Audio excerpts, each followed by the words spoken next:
tips for those that are thinking about becoming a commercial tech lawyer. Good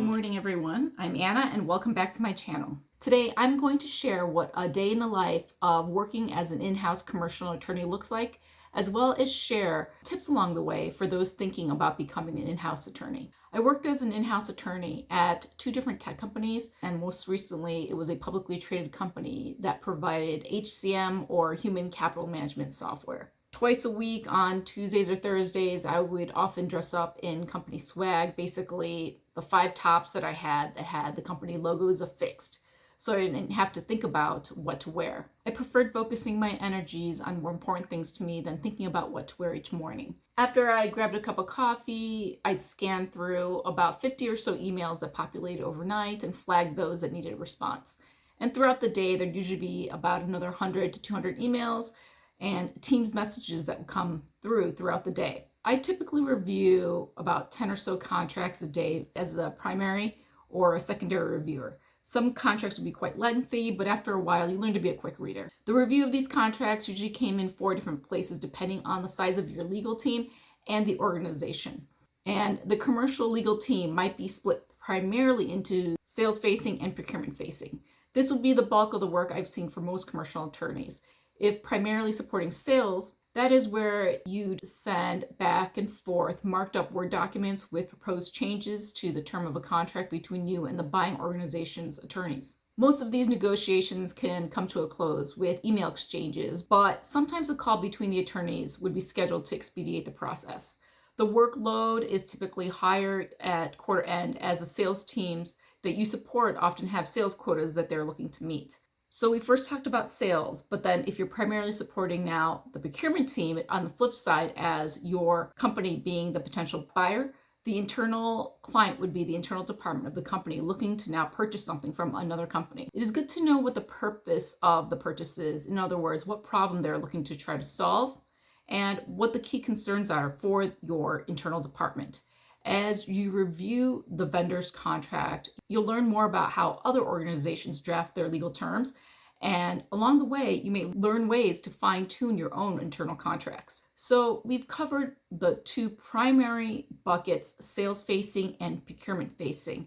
Now the third bucket, if you're supporting the corporate development team, would come into play if your company is frequently in M&A or acquiring other companies. That might mean scanning through critical contracts of the target company to see if there are any major flags in the contract terms, both the target company's sales and their vendor contracts. Maybe the risk profile of the underlying contracts for that target company, the company that you're looking to purchase, is too high.Maybe your company is looking to purchase the tool for the target company, but is not interested in keeping the clients of the target company. So you'll want to know from the contracts what challenges you would face if your plan is to terminate the target company's sales contracts. Once you meet with your internal corporate development team, you'll know the goal and what terms of these contracts you should focus on. If you find that the turnaround time, which is when you need to complete the review of the contracts, would be needed within a time period that is not realistic to be handled internally, oftentimes usually due to the volume, then you might engage outside counsel to do the heavy lifting, but you would oversee and review the results. The final bucket would be the internal requests. This might be, say, an internal promotion you're looking to send out to external partners to help promote sales, or say content for a demo or slide that would be external facing. Or it might be content that will be published on the company websites that just needs legal's eagle eyes. Oftentimes, legal would be brought into requests for review that might not even be legal in nature, but they just like to have someone else essentially be the second set of eyes for anything that's going to be public facing. In all this, developing a close and informal and friendly relationship with your cross-functional leaders and their teams is good, because often in just casual conversation, that's when you really uncover where you can really help each other out and start thinking about big picture topics or ways to improve processes. Rather than just going through the day-to-day grind without taking a step back and seeing how you can make the processes better for both sides.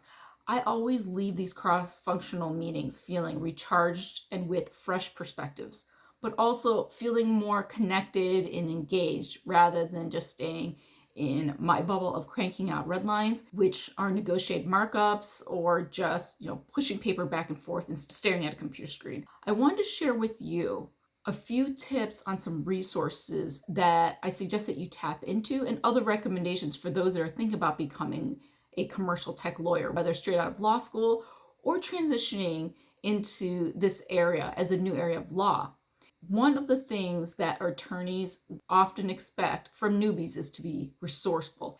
Giving yourself a base on the issues will help you ask more intelligent questions and prepare you when you are tasked with more sophisticated agreements. You can Google a lot, which is fine, and it's actually something I've done when you're trying to resolve a question or answer something, but sometimes you don't even know where to start at first. So when getting started, there are certain books that I highly recommend you get a copy of. The first book is the Tech Contracts Handbook. As you see here, my version looks different because this is the second edition, but from all the tabs and the highlighting that you might see in here. This is a book that I often refer to in my early years as a tech attorney. I think this is a great resource. Another one that I really like is a guide to IT contracting. As you see here, I purchased the first edition of this book, so you'll probably want the updated version, which now has a red cover. This is also another book that I referred to as well early in my practice. Not everyone is like a tech book, like a book-oriented learner, but I think it's just a great reference. And then another book that also I really liked is the Contract Negotiations Handbook, Software as a Service.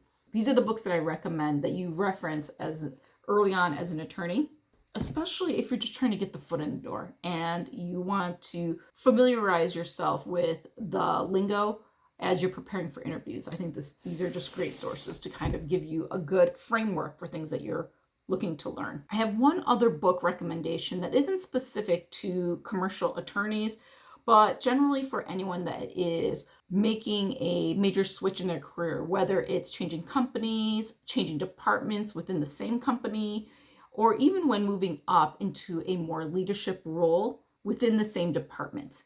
And that is this book, The First 90 Days. This book has helped me in various transitional points of my career. So that's what I have today for like the book recommendations. But the second recommendation I have, which really should be a first, but it's not as easy to obtain, is to find a mentor.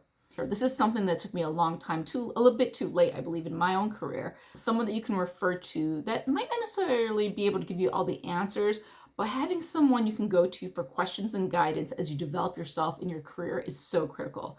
This tip is hard though, because unlike other things that you can just buy, like the books I recommended earlier, this has to happen more naturally, more organically. Now, the third recommendation is that if you want to specialize in commercial contracts, I would find a role that gives you access to reviewing and negotiating contracts both from a procurement and a sales side. Many attorneys that I've worked with have only experience in working either in supporting sales or only procurement, and yet each of the four areas that I highlighted earlier provide great learning opportunities that are a little bit unique. So I think at a minimum, if you really want to develop your craft in contracts negotiations, you want to be trained at least in both the sales and the vendor side of negotiations. Anyway, I hope this video helped you in giving you some insight in the in-house commercial attorney's day-to-day.